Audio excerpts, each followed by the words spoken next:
Я читаю из Ветхого Завета книгу «Руфь». Глава 1. В те дни, когда управляли судьи, случился голод на земле. И пошел один человек из Вифлеема Иудейского со своей женою и 2 сыновьями своими жить на полях Моавитских. Имя человека того Елемелех, имя жены его Ноеминь, а имя 2 сыновей его Махлон и Хелион. Они были ефрафяне из Вифлеема Иудейского. И пришли они на поля Моавитские и остались там. И умер Елемелех, муж Ноемини, и осталась она с 2 сыновьями своими. Они взяли себе жен из моавитянок, имя одной Орфа, а имя другой Руфь, и жили там около 10 лет.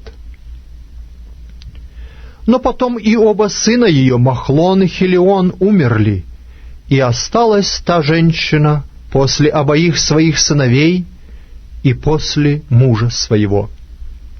И встала она со снохами своими, и пошла обратно с полей Моавитских, ибо услышала на полях Моавитских, что Бог посетил народ свой и дал им хлеб. И вышла она из того места, в котором жила, и обе снохи ее с нею. Когда они шли по дороге, возвращаясь в землю иудейскую, Ноеминь сказала 2 снохам своим: «Пойдите, возвратитесь каждая в дом матери своей, да сотворит Господь с вами милость, как вы поступали с умершими и со мною. Да даст вам Господь, чтобы вы нашли пристанище, каждая в доме своего мужа». И поцеловала их. Но они подняли вопль и плакали, и сказали: «Нет, мы с тобою возвратимся к народу твоему». Ноеминь же сказала: «Возвратитесь, дочери мои, зачем вам идти со мною? Разве есть еще у меня сыновья в чреве моем, которые были бы вам мужьями? Возвратитесь, дочери мои, пойдите, ибо я уже стара, чтобы быть замужем. Да если б я и сказала: есть мне еще надежда, и даже если бы я сию же ночь была с мужем и потом родила сыновей, то можно ли вам ждать, пока они выросли бы? Можно ли вам медлить и не выходить замуж? Нет, дочери мои, я весьма сокрушаюсь о вас, ибо рука Господня постигла меня». Они подняли вопль и опять стали плакать. И Орфа простилась со свекровью своею, а Руфь осталась с ней. Ноеминь сказала Руфи: «Вот невестка твоя возвратилась к народу своему и к своим богам. Возвратись и ты вслед за невесткой твоей». Но Руфь сказала: «Не принуждай меня оставить тебя и возвратиться от тебя. Но куда ты пойдешь, туда и я пойду. И где ты жить будешь, там и я буду жить. Народ твой будет моим народом, и твой Бог моим Богом. И где ты умрешь, там и я умру, и погребена буду. Пусть то и то сделает мне Господь, и еще больше сделает. Смерть одна разлучит меня с тобою». Ноеминь, видя, что она твердо решилась идти с нею, перестала уговаривать ее. И шли обе они, доколе не пришли в Вифлеем. Когда пришли они в Вифлеем, весь город пришел в движение от них, и говорили: «Это Ноеминь?» Она сказала им: «Не называйте меня Ноеминью, то есть приятной, а называйте меня Марою, горькою, потому что Вседержитель послал мне великую горечь. Я вышла отсюда с достатком, а возвратил меня Господь с пустыми руками? Зачем называть меня наименью, когда Господь заставил меня страдать, и Вседержитель послал мне несчастье? И возвратилась Наимини, с нею сноха ее Руф, моавитянка, пришедшая с полей моавитских, и пришли они в Вифлеем в начале жатвы ячменя.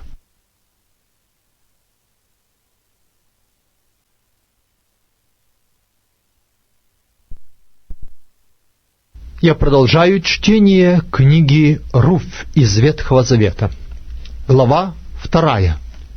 У Наимини был родственник по мужу ее, человек весьма знатный, из племени Елемелехова, имя ему Вооз. И сказала Руф, моавитянка, Наимини: «Пойду я на поле и буду подбирать колосья по следам того, у кого найду благоволение». Она сказала ей: «Пойди, дочь моя». Она пошла и пришла, и подбирала в поле колосья позади жнецов. И случилось, что та часть поля принадлежала Воозу, который из племени Елемелехова. И вот Вооз пришел из Вифлеема и сказал жнецам: «Господь с вами». Они сказали ему: «Да благословит тебя Господь». И сказал Вооз слуге своему, приставленному к жнецам: «Чья это молодая женщина?» Слуга, приставленный к жнецам, отвечал и сказал: «Это молодая женщина моавитянка, пришедшая с Наиминью с полей моавитских». Она сказала: «Буду я подбирать и собирать между снопами позади жнецов».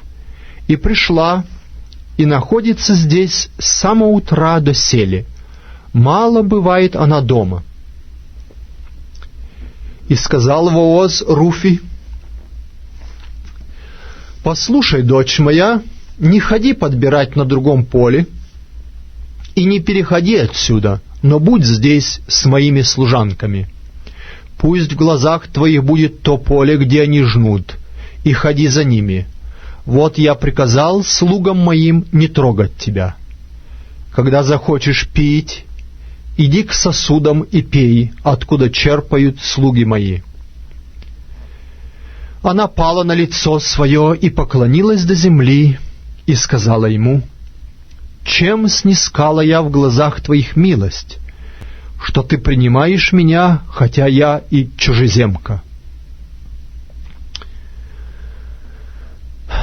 Вооз отвечал и сказал ей: «Мне сказано все, что сделала ты для свекрови своей по смерти мужа твоего, что ты оставила твоего отца и твою мать, и твою родину, и пришла к народу, которого ты не знала вчера и третьего дня. Да воздаст Господь за это дело твое, и да будет тебе полная награда от Господа, Бога Израилева, к которому ты пришла, чтоб успокоиться под его крылами». Чрезвычайно трогательный отрывок Писания, и я не могу удержаться от слез. Она сказала: «Да буду я в милости пред очами твоими, господин мой. Ты утешил меня и говорил по сердцу рабы твоей, между тем, как я не стою ни одной из рабынь твоих». И сказал ей Вооз: «Время обеда, приди сюда и ешь хлеб, и обмакивай кусок твой уксус». И села она возле жнецов. Он подал ей хлеба. Она ела, наелась, и еще осталось. И встала, чтобы подбирать. Вооз дал приказ слугам своим, сказав: «Пусть подбирает она и между снопами, и не обижайте ее.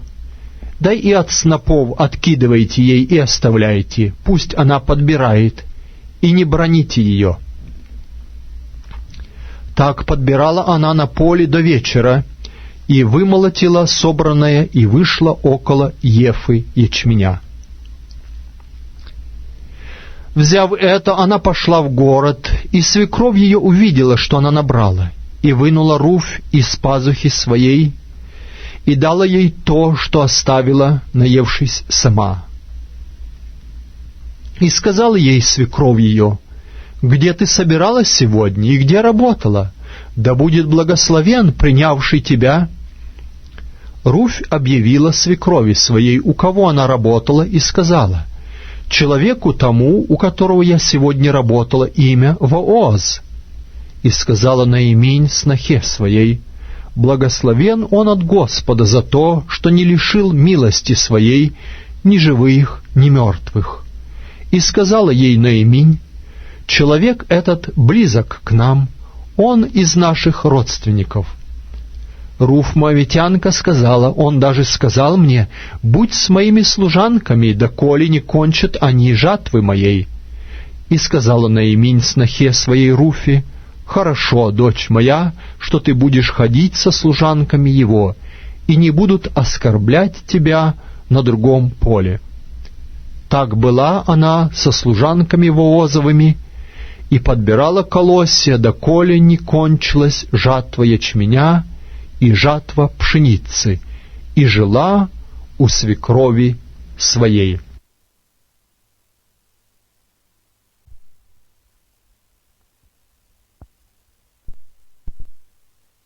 Я читаю книги Руфь, главу 3. «И сказала ей Наиминь, свекровь ее: дочь моя, не поискать ли тебе пристанище, чтобы тебе хорошо было? Вот Вооз со служанками, у которого ты была, родственник наш. Вот он в эту ночь веет на гумне ячмень. Умойся, помажься, надень на себя нарядные одежды твои и пойди на гумно, но не показывайся ему, доколе не кончит есть и пить. Когда же он ляжет спать, узнай место, где он ляжет, тогда придешь и откроешь у ног его и ляжешь. Он скажет тебе, что тебе делать». Руфь сказала ей: «Сделаю все, что ты сказала мне».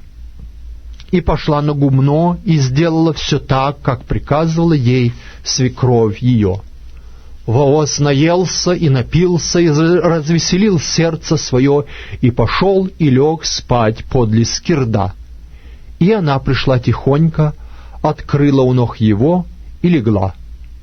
В полночь он содрогнулся, приподнялся, и вот у ног его лежит женщина. И сказал ей Вооз: «Кто ты?» Она сказала: «Я Руфь, раба твоя. Простри крыло твое на рабу твою, ибо ты родственник». Вооз сказал: «Благословенна ты от Господа, дочь моя. Это последнее твое доброе дело сделала ты еще лучше прежнего, что ты не пошла искать молодых людей, ни бедных, ни богатых. Итак, дочь моя, не бойся, я сделаю тебе все, что ты сказала, ибо у всех ворот народа моего знают, что ты женщина добродетельная. Хотя и правда, что я родственник, но есть еще родственник ближе меня. Переночуй эту ночь. Завтра же, если он примет тебя, то хорошо, пусть примет. А если он не захочет принять тебя, то я приму. Жив Господь. Спи до утра». И спала она у ног его до утра, и встала прежде, нежели могли они распознать друг друга.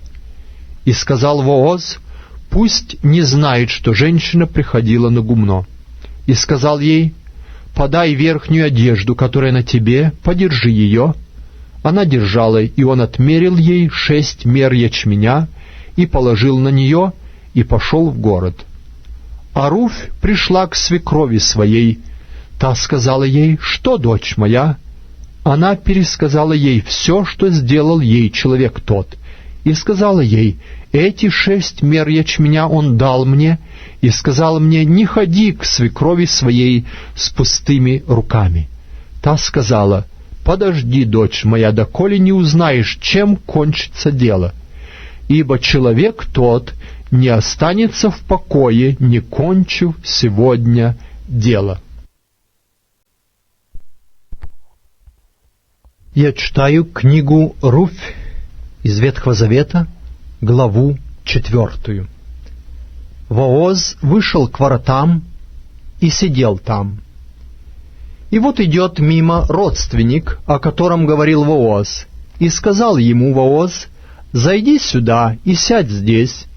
Тот зашел и сел. Вооз взял 10 человек из старейшин города и сказал: «Сядьте здесь».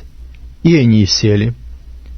И сказал Вооз родственнику: «Наиминь, возвратившаяся с полей моавитских, продает часть поля, принадлежащую брату нашему Елемелеху.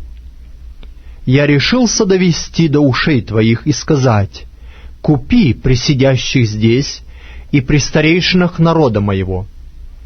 Если хочешь выкупить, выкупай, а если не хочешь выкупить, скажи мне, и я буду знать, ибо кроме тебя некому выкупить, а по тебе я». Тот сказал: «Я выкупаю». Вооз сказал: «Когда ты купишь поле у Наимини, то должен купить и у Руфи моавитянки, жены умершего, и должен взять ее в замужество, чтобы восстановить имя умершего в уделе его». И сказал тот родственник: «Не могу я взять ее себе, чтобы не расстроить своего удела. Прими ее ты, ибо я не могу принять». Прежде такой был обычай у Израиля при выкупе и мене. Для подтверждения какого-либо дела один снимал сапог свой и давал другому, и это было свидетельством у Израиля. И сказал тот родственник Воозу: «Купи себе», и снял сапог свой. И сказал Вооз старейшинам и всему народу: «Вы теперь свидетели тому, что я покупаю у Наимини все Елемелехово, и все Хилионово, и Махлоново. Также и Руфь моавитянку, жену Махлонову, беру себе в жену, чтобы оставить имя умершего в уделе его, и чтобы не исчезло имя умершего между братьями его, и у ворот место пребывания его. Вы сегодня свидетели тому». И сказал весь народ, который при воротах, и старейшины: «Мы свидетели. Да соделает Господь жену, входящую в дом твой, как Рахиль и как Лию, которые обе устроили дом Израилев. Приобретай богатство в Ефрафе, и да славится имя твое в Вифлееме. И да будет дом твой, как дом Фареса, которого родила Фамарь Иуде, от того семени, которое даст тебе Господь от этой молодой женщины». И взял Вооз Руфь, и она сделалась его женою. И вошел он к ней, и Господь дал ей беременность, и она родила сына. И говорили женщины Наимине: «Благословен Господь, что Он не оставил тебя ныне без наследника, и да будет славно имя Его в Израиле. Он будет тебе отрадою и питателем в старости твоей, ибо его родила сноха твоя, которая любит тебя, которая для тебя лучше 7 сыновей». И взяла Наиминь дитя сие, и носила его в объятиях своих, и была ему нянькою.